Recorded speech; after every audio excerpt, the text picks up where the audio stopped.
It was the winter of 1944, and Europe felt heavier than ever. The kind of cold that didn't just sting your skin, it sank into your bones. Snow fell sideways in the Ardennes, driven by winds sharp enough to carve names into steel. American soldiers huddled in foxholes that had long since turned to ice baths. Cigarettes froze to lips. Canteens turned to solid blocks of water. Somewhere beyond the tree line, artillery whispered its low, steady promise of death. And in that brutal silence between shells, men swore they saw something that couldn't possibly be real. Three shapes. Massive. Human, but impossibly large. Moving through the snow like walking towers. The stories started small. A private from the 101st claimed he saw one near Bastogne, carrying two wounded men, one on each shoulder, while a mortar barrage crashed around him. Another said he'd seen a giant wrenching the wheel of a stuck truck free with his bare hands. A third swore that a shadow larger than a tank had moved across the tree line one night, and by dawn, an entire German patrol had vanished. They called them the Mountains That Walked. Officially, there were no such men in the U.S. Army roster.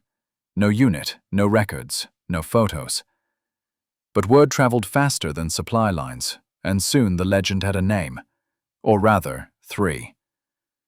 John the Mule McAllister, William Big Bill Carter, Samuel Bear Johnson. Three soldiers from three corners of America who'd never met, yet carried the same reputation. Bigger than life, stronger than logic, and impossible to forget.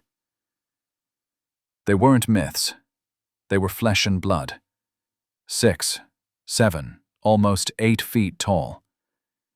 Each one drafted from a different part of a vast country that seemed to manufacture not just machines, but men who could defy the limits of the body. And though history would reduce them to rumor, in the desperate years between 1942 and 1945, their names echoed quietly through foxholes, barracks, and the back pages of field reports, the kind that ended with a single line. Outcome improbable. Casualties minimal. Cause unidentified soldier of unusual size. The first mention appeared in the North African campaign under the 1st Armored Division. A field note scribbled by a lieutenant near Kasserine Pass. Heavy artillery stuck in mud. Local sergeant moved gun alone. Size extraordinary. Strength unaccountable. It sounded like exaggeration. But then, a few months later, another report came from the Pacific, Guadalcanal. A Marine medic wrote, "Massive man retrieved 12 wounded under fire. Carried them across 200 yards of open sand. All survived." Different theater, same impossibility. By 1944, the stories reached Europe. D-Day had come and gone. Men were fighting not for victory, but survival. Supply convoys ground to a crawl through mud, snow, and chaos. And in one corner of Normandy, a platoon from the 29th Infantry reported being saved by a colored GI built like a house. They said he lifted a jeep clear off the road to free a trapped officer. His name, they thought, was Johnson. Nobody wrote it down. The war had no time for folklore, but the legend kept walking. 3 giants. 3 wars inside one. Each fought his own battle. Each left behind a wake of disbelief. Some said they were experiments, products of strange army nutrition programs. Others claimed they were descendants of lumberjacks from some forgotten frontier. But the truth was simpler and far more human. They were men who'd carried the weight of war because someone had to, and because they could. No medals, no photos, just stories that slipped between the cracks of official history. Yet if you listen closely enough to the testimonies of old soldiers, you can still hear them mentioned in half-joking tones. The big guy at Kasserine. The tall Marine on Guadalcanal. That giant in Normandy. You can almost hear the disbelief mixed with awe. The quiet acknowledgement that, somewhere out there, the impossible had briefly walked among them. In every war, myth fills the gaps that facts can't reach. But sometimes myths start as men, real men, who leave behind just enough evidence to make you wonder. Maybe it was the cold that made their stories grow taller. Maybe it was exhaustion. Maybe it was faith, the belief that somewhere, someone extraordinary was fighting alongside you. But those who saw them swear it wasn't a dream. They remember the ground shaking when one of them ran. They remember the sound of metal bending under his hands. They remember safety, however brief, in the presence of something, or someone, beyond normal strength. They were not supermen. They bled. They feared. They swore like everyone else. But they had a kind of scale that defied fear itself. You could hide behind them and feel, for one heartbeat, that maybe the war wasn't so big after all. The legend of the walking mountains began as whispers and ended as silence. The files that mentioned them were quietly closed, stamped anecdotal, unverified. The men themselves disappeared into the endless shuffle of demobilization. But before that silence, before the archives swallowed their names, they had each written their own chapter into the war that changed the world. This is their story. 3 men who carried more than rifles. They carried the weight of every man who couldn't. The first was a Texan, built like an oil rig, who once dragged an anti-tank gun across a battlefield by hand. The second, a lumberjack turned Marine, who lifted men instead of logs. And the third, a quiet man from Alabama, whose strength wasn't in his arms, but in his soul. Together, though they never met, they formed a strange trinity of strength, the kind that made America's myth real. And maybe that's why soldiers swore the ground shook when they passed. Because sometimes the earth remembers giants long after the war forgets them. North Africa, March 1943. The Kasserine Pass was hell in beige. The air was thick with sand and the stink of diesel. Sunlight poured down like punishment, turning every piece of metal into a branding iron. Trucks coughed black smoke, engines overheated, and somewhere on a stretch of broken desert road, a convoy of the 1st Armored Division sat stranded. One of their 37mm anti-tank guns mired axle-deep in mud. The Germans were coming fast from the ridges. You could hear their treads long before you saw them, the rhythmic grind of Panzer steel closing in. The American soldiers cursed, pushed, dug, and prayed, but the gun wouldn't budge. The ground had turned to glue, and their only line of defense sat useless, half buried. Then a voice said, "Step back." The men turned. A shadow fell across the mud. It was McAllister. Private John Edward McAllister, a farmhand from Wichita Falls, Texas. 7 feet 4 inches tall, 360 pounds of meat and bone and willpower. The army had tried to issue him standard gear when he enlisted, but nothing fit. His boots had to be custom-made from mule leather, his helmet hammered wider by a blacksmith. The nickname came easy, the Mule. He didn't talk much. Most men that big didn't need to. He simply walked toward the gun, rolled his shoulders, and planted his feet in the muck. "We're out of time, Mule," the lieutenant shouted. McAllister didn't answer. He grabbed the gun carriage, vanes standing out like cables, and pulled.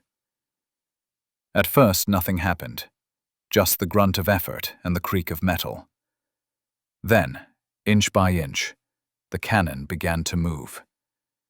Mud sucked at the wheels, sand sprayed, and with a roar that drowned out the wind, McAllister heaved the weapon clear of the pit. The men froze. Someone whispered, "Holy Christ." Another just started loading shells. That day, John McAllister fired the first shot of the engagement that stopped the German push toward Tebessa. He didn't aim for glory. He aimed for survival. When the gun kicked back, it nearly broke his shoulder, but he didn't flinch. He loaded another round himself, bare-handed, while the rest of the crew scrambled to keep up. By nightfall, the road was littered with smoking armor and twisted half-tracks. Afterward, when the field reports came in, nobody quite knew how to write it down. The lieutenant's note was simple. Gun repositioned manually by Private McAllister. Enemy advance halted. That was it. No medal, no citation. Just a sentence that couldn't capture what the men had seen. He had always been that way. Too big for credit, too quiet for complaint. Before the war, McAllister had worked in a steel mill. Every day he carried beams that took 2 men to lift. He'd once stopped a runaway truck by wedging his shoulder under its bumper. People in town said he was slow, but his father knew better. "John ain't slow," he'd say. "He's patient." That patience became his armor in war. Weeks after Kasserine, the 1st Armored Division pushed east, toward Tunisia. The terrain was rough, mountains rising from sand like broken teeth. Supply convoys kept getting ambushed. When one truck overturned on a narrow ridge road blocking an entire column, the sergeant called for engineers. McAllister didn't wait. He climbed down, crouched, and lifted the front axle by hand while the others rolled rocks under the tires. The truck lurched back onto the path. The driver said later it was like watching a man lift the world. He didn't see himself that way. When a war correspondent tried to interview him, McAllister only said, "The boys did the fighting. I just moved stuff." But the truth was, without him, half those boys wouldn't have lived long enough to fight at all. In April, during the battle near El Guetar, the Germans sent a wave of Panzer III tanks against the American line. The anti-tank crew was wiped out within minutes. McAllister was nearby carrying ammunition. When the last crewman fell, he took over alone. One by one, he loaded, aimed, and fired until the barrel glowed red. A mortar shell hit nearby, shattering the gun's mount. Most men would have run. McAllister stayed, dragged the damaged weapon back behind a ridge, and kept shooting until the panzers turned away. They found him later, half-death, hands blistered raw, smoke curling from the gun like a spent cigarette. His commanding officer wanted to recommend him for the Silver Star. The paperwork disappeared somewhere between Algiers and Washington. But word spread. Men in other units began using his name like shorthand for impossible tasks. "Get McAllister on it," they'd say. "The Mule can move it." At night, when the desert cooled and the stars burned bright, he would sit alone, staring into the distance. A corporal once asked him what he thought about during quiet hours. McAllister just said, "Wait. Everything's got weight. You lift it, or it crushes you." By the time his unit shipped out for Italy, McAllister was a ghost story in fatigues. A man who could pull artillery through sandstorms, who lifted trucks, who fought tanks with his bare hands. But if you asked him, he'd shrug. "Just doing my part," he'd say. And maybe that was the secret. He wasn't extraordinary because of his size. He was extraordinary because he never once used that size for himself, only for the men beside him. When the war moved north and the fighting shifted to Europe, no one knew what became of him. Some said he was transferred to logistics. Others whispered he stayed behind, building bridges where others couldn't. His service record ends with a single line. Reassigned, May 1944. Destination classified. But soldiers in the 1st Armored swear they saw his shadow one last time. A massive figure walking through the dust, a gun slung across his back like a toy, fading into the horizon. Guadalcanal, 1942. The jungle didn't hum, it growled. Insects, engines, and the constant whine of humidity filled the air like static. The ground was mud, the trees were rot, and the men were ghosts already, sweat-soaked, sleepless, moving through a world that seemed to breathe against them. It was the first major American offensive of the Pacific War, and it felt less like conquest than survival. That's where they met him. William Carter, the Marine the others called Big Bill. 6'10", 280 pounds, shoulders like scaffolding. Before the war, he'd been a lumberjack in northern Minnesota.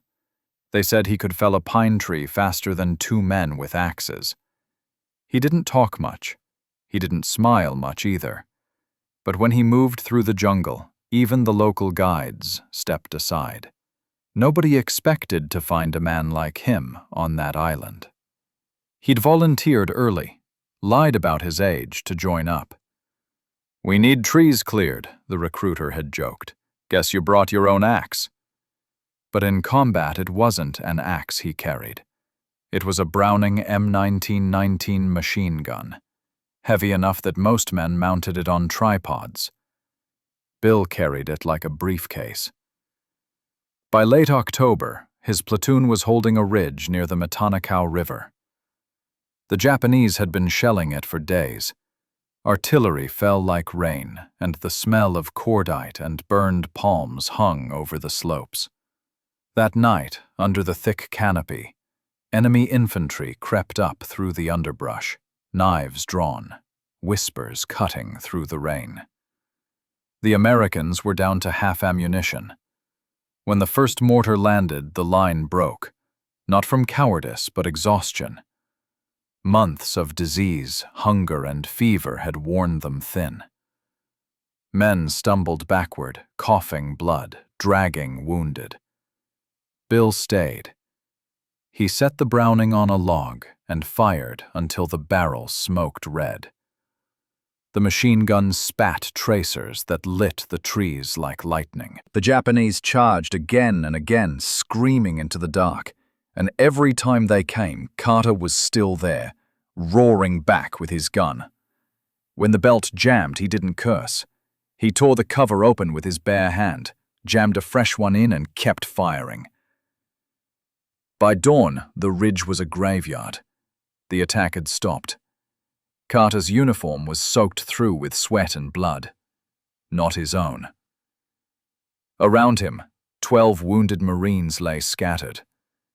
He had pulled each one back from the line, dragging them through mud while still firing bursts between lifts. One of the medics said later, "He didn't look human that night. He looked carved, like he was built for that moment." They tried to evacuate him, said he needed rest, but Bill refused. "Trees don't rest," he muttered. And in a way, that's what he was. A living tree, rooted in duty, bending under the wind but never breaking. Weeks later, a typhoon struck the island. Supply barges capsized, food ran out. The men grew desperate. Carter built shelters from stripped palm trunks, hammered them into the earth with his fists. When rations dwindled to nothing, he hunted wild pigs with a combat knife and fed the wounded first. The other Marines started saying, "If Bill's still standing, so are we." It became a saying, a superstition. Even officers whispered it. Then came the moment that would turn him into legend. January 1943. The Japanese launched a final push to retake Henderson Field. The night was fire. Flares burst above the runway, and enemy tanks, light Type 95s, rumbled toward the American lines. One of them breached the perimeter, machine guns blazing. Carter saw it before anyone else. There was no anti-tank gun ready, no bazooka, no air support. Just him. He grabbed 2 grenades, pulled the pins with his teeth, and ran straight toward the tank. Men screamed for him to stop. He didn't. He ducked under the barrel, jammed 1 grenade into the treads, and threw himself flat. The blast tore the side open. The second grenade he hurled into the hatch before the crew could react. When the smoke cleared, the tank was still, blackened, silent. Carter stood up, covered in oil, face streaked with soot. He picked up his Browning again and kept firing until dawn. They tried to recommend him for the Medal of Honor. The paperwork went missing somewhere between the island and the mainland. The Corps hated heroes who made them look small. After Guadalcanal, Carter was sent to Peleliu, then Okinawa. He never took leave, never drank, never wrote home. When the war ended, he didn't go to the parades. He returned to Minnesota, to the forests he'd left behind. There he built a cabin by hand and vanished from public record. A journalist tracked him down years later, found him chopping wood behind his cabin, hair gray, arms still like beams. When asked about Guadalcanal, Carter wiped sweat from his forehead and said, "The jungle takes more than it gives. You just try not to take more than you should." The reporter pressed him. "Why did you stay on that ridge when everyone else fell back?" Bill looked at him for a long time. Then he said, "Because somebody had to hold the line. And I guess I was big enough to fit it." He turned back to his axe, and the interview ended. They say that years later, during the Vietnam War, some of the Marines in Da Nang carried a story about a giant who fought the jungle and won. They said his spirit watched over them in the trees. The original guardian of the Pacific. No one ever proved he existed. But sometimes, when the wind moves through the palms just right, it sounds like a heavy step echoing across the earth. The island remembers Big Bill Carter.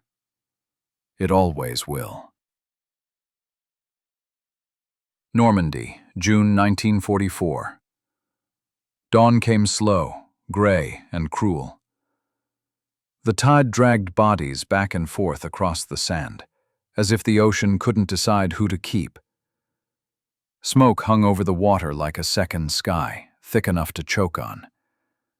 The air reeked of salt, cordite, and burned oil. The beach had names: Omaha, Utah, but to the men who crawled across it, it was just one word: hell. Somewhere near the bluffs above Omaha, a medic shouted for help. The stretcher teams were down.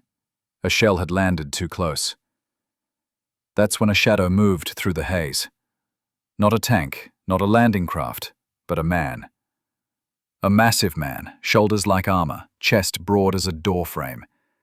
His uniform hung loose, patched and scorched, his face streaked with ash. He carried 2 wounded soldiers at once, one under each arm, as easily as if they were children. "Who the hell is that?" someone yelled. "Johnson," another answered, disbelief in his voice.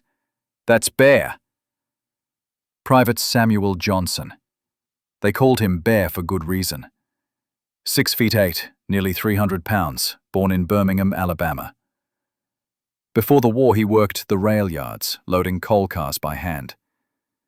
He joined the army in 1942, even when half the recruiters told him the segregated units didn't need more colored men. He joined anyway. He didn't talk about justice or politics or what he deserved. He just wanted to serve. By the time his transport reached France, Johnson had seen enough to know the fight wasn't just against Germany. It was against something deeper. The weight of a system that treated him like half a man. But on the beaches of Normandy, bullets didn't care about skin. He carried men who, back home, wouldn't have shared a table with him. And when the world exploded around him, he carried them anyway. He'd been assigned to the 320th Barrage Balloon Battalion, the only African-American combat unit on D-Day. Their job was to raise steel cables high into the sky to block enemy aircraft. It was dangerous, invisible work. But Johnson wasn't content to stay behind the lines. When a landing craft was hit offshore, he dove into the water without orders, swimming through oil and debris to pull men out. He did it again and again, 10, 12, 15 times, dragging half-drowned soldiers to shore. When medics finally stopped him, his uniform was soaked in other men's blood. Later, during the push inland, a mortar shell took out an entire truck column near Vierville. The road was blocked by twisted metal. Johnson climbed inside the wreckage, lifted beams, and tore open doors until he'd cleared a path wide enough for ambulances to pass. He didn't wait for thanks. He just wiped the sweat from his eyes and said, "Ain't no one getting left behind on my road." The men started calling him the human bulldozer. One officer wrote in his notebook, "Strongest man I've ever seen. Stronger still in spirit." But strength wasn't the whole story. Johnson had something else, a calm that unnerved even seasoned soldiers. He didn't shout. He didn't boast. He moved with the slow certainty of someone who'd already accepted his fate and decided to walk through it anyway. In July, near Saint-Lô, the 320th came under heavy artillery fire. The balloons had to stay up, or the bombers would slaughter them all. Johnson stood in the open, hands on the winch, as shells rained down. When one cable snapped and sliced through the air like a whip, it tore open his arm. He tied it shut with a piece of his own shirt and kept working until the last balloon was secured. When medics finally forced him down, they asked why he hadn't taken cover. He said, "If I don't hold the line, who will?" Weeks later, he was reassigned to assist an infantry unit, a mix of white soldiers who weren't sure what to make of him. The first day, one of them muttered a slur under his breath. By the end of the week, that same man was lying on Johnson's shoulder, unconscious, being carried through mud toward safety. They say Bear Johnson saved 23 men during that campaign. No official record confirms it, but among the 29th Infantry, there's an old story they still tell, about the giant who lifted a jeep by its bumper to free a trapped officer. Some swear they saw it. Others say it's just legend. When the war ended, Johnson came home to a country still blind to his service. No medals, no speeches. He went back to Birmingham, worked in a steel foundry, and raised 3 kids. He never talked about the war. When his son once asked if the stories were true, if he really lifted a jeep, Johnson just smiled and said, "Sometimes you don't lift metal, you lift men." Years later, a historian digging through D-Day reports found a single note, unsigned, scrawled in pencil. Saved more lives than anyone on the beach. Name unknown. Big man. Stronger than fear. That was him. History forgot his medals, but the ocean remembers his steps. Even now, when the tide drags the sand at Omaha, the waves still carry a rhythm, heavy, steady, like the march of a man too big for the war that tried to break him. Samuel Bear Johnson didn't fight for glory. He fought to prove that the measure of a man isn't written in stripes or skin, but in the weight he chooses to carry. And on that beach, he carried America itself. By the time the guns fell silent, the world had already started forgetting. Victory has a way of blurring faces. Medals went to generals, headlines went to politicians, and the men who bled in the mud returned home to silence. Somewhere between Europe and the Pacific, the stories of three giants, McAllister, Carter, and Johnson, began to fade. They had fought on three different fronts, under three different flags of circumstance, but their names, whispered once around campfires and field hospitals, sank into the noise of history. Yet for a few years after the war, the legend lived on. Soldiers who had seen impossible things told stories about the mountains that walked.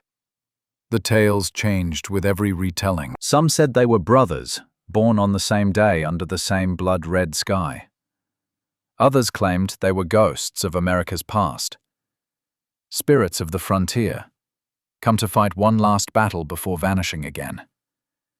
But among those who had been there, who'd seen the cannon dragged from the mud in North Africa, the machine gun thundering on Guadalcanal, or the jeep lifted from the wreckage in Normandy, there was no doubt. They were real. Flesh, bone, muscle, and something else. Something the army couldn't measure on a scale. In the spring of 1946, an intelligence officer named Major Harold Vance was tasked with reviewing unverified field reports for training documentation. Deep in a file marked Miscellaneous Heroics, he found 3 separate accounts, each unsigned, each describing an act of extraordinary human strength and endurance. One was dated March 1943, North Africa. One, October 1942, Guadalcanal. The last, June 1944, Normandy. Vance noticed the pattern immediately. 3 giants, 3 miracles, 3 wars that turned on moments when physics itself seemed to bend. He wrote in the margin, correlation, possible cross-theater redeployments, then beneath it, or something else entirely. The reports were never published. Officially, they were dismissed as battlefield distortions caused by trauma and environmental stress. But word leaked. Someone in the War Department joked that America had its own titans, 3 giants who carried the war on their shoulders. The phrase stuck. Within months, veterans across Europe and the Pacific were using it. The Titans. They became campfire ghosts. At bars in Boston, men claimed to have served with Big Bill Carter, said he could tear open an ammo crate with his teeth. In Kansas, an old tanker swore he'd seen McAllister pull a gun carriage out of a ditch by hand. In a segregated diner in Alabama, someone mentioned a bear who lifted more than steel. Nobody ever had proof, just the same haunted awe in their voices. When the Korean War broke out, young soldiers heard the stories too. Recruits whispered about the 3 who came before. For them, the giants weren't just men. They were reminders of what human endurance could be. When morale cracked, sergeants would say, "Remember the ones who held the line." Nobody needed to ask who they meant. But myths fade faster than medals. By the 1950s, America had new heroes: astronauts, athletes, presidents. The giants were too raw, too quiet, too human for the new century.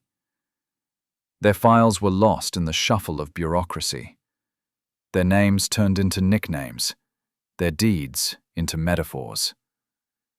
Still, in some corners of the military, the legend never died. A colonel at Fort Benning once started a lecture with this line: "Strength doesn't mean lifting more. It means carrying longer." Then he paused and added, "Ask McAllister, Carter, or Johnson, if you can find them." No one laughed. In 1961, a journalist named Thomas Hale from Stars and Stripes magazine tried to trace the stories. He found fragments, a missing report here, a photo there. One blurry image showed what might have been McAllister, back-turned, hauling a gun across a ridge. Another, a grainy shot of a massive figure silhouetted on a Pacific beach. The caption simply read, "Unidentified Marine, 1943. Hale never found Bear Johnson. His letters to the 320th Balloon Battalion went unanswered. He did, however, find a veteran from the 29th Infantry who said something that stuck with him. They were bigger than men, but not because of their size, because they carried the rest of us. That line became the title of Hale's unpublished article, "The Men Who Carried Us." It never saw print. Editors thought it sounded too mythical, too sentimental. The piece was buried in an archive drawer and forgotten. But something strange happened decades later. When Hale died, his grandson found the manuscript in a trunk. He posted excerpts online. Within days, veterans' forums lit up. Old soldiers or the sons and grandsons of soldiers began sharing stories. "My granddad saw one of them in North Africa. My uncle swore a giant Marine saved his platoon.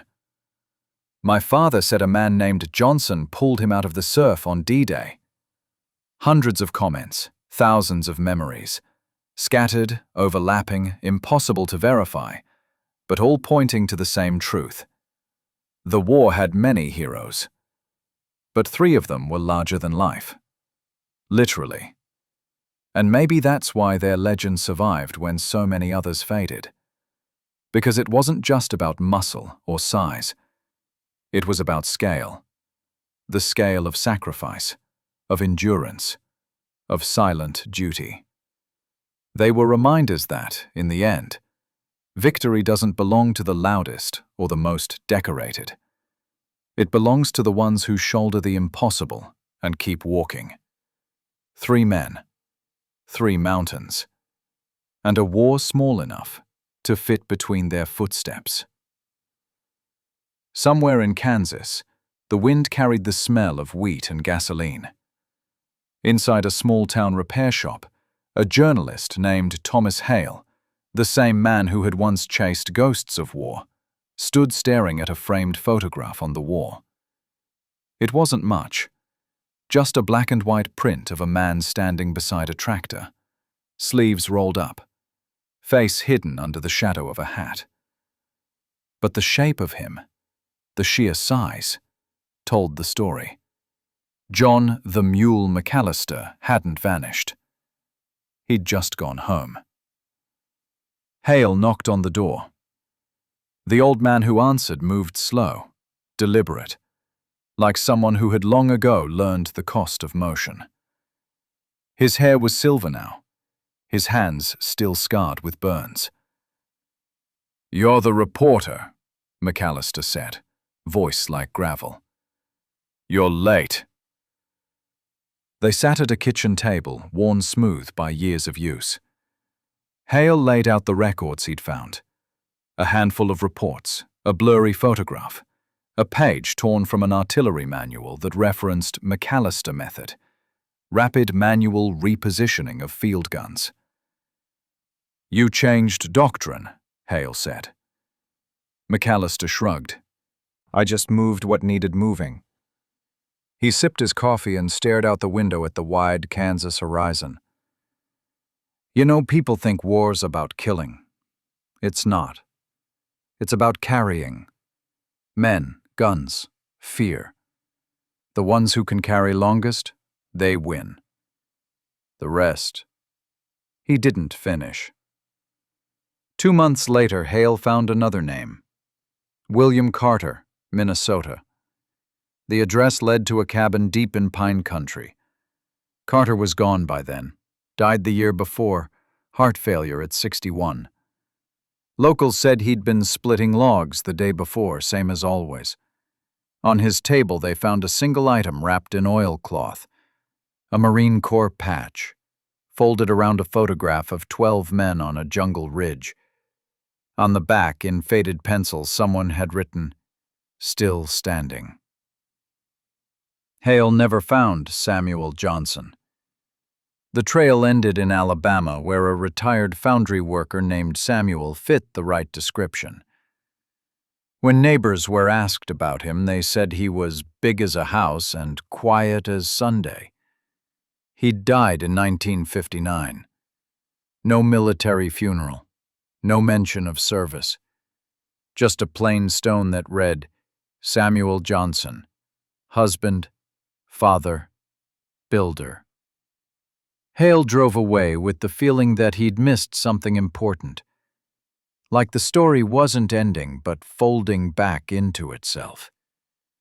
3 men, 3 ghosts, buried under the noise of progress. In 1972, long after his article had been rejected again, Hale spoke at a veterans event in Washington. He stood before a crowd of gray-haired men and said, "History remembers generals, but wars are carried by men whose names it forgets. Sometimes those men were bigger than any uniform could fit. They didn't need statues. The earth itself remembers where they walked." Silence followed, heavy and reverent. Some of the veterans nodded. Others just stared into space, remembering faces that didn't make it home. Years passed.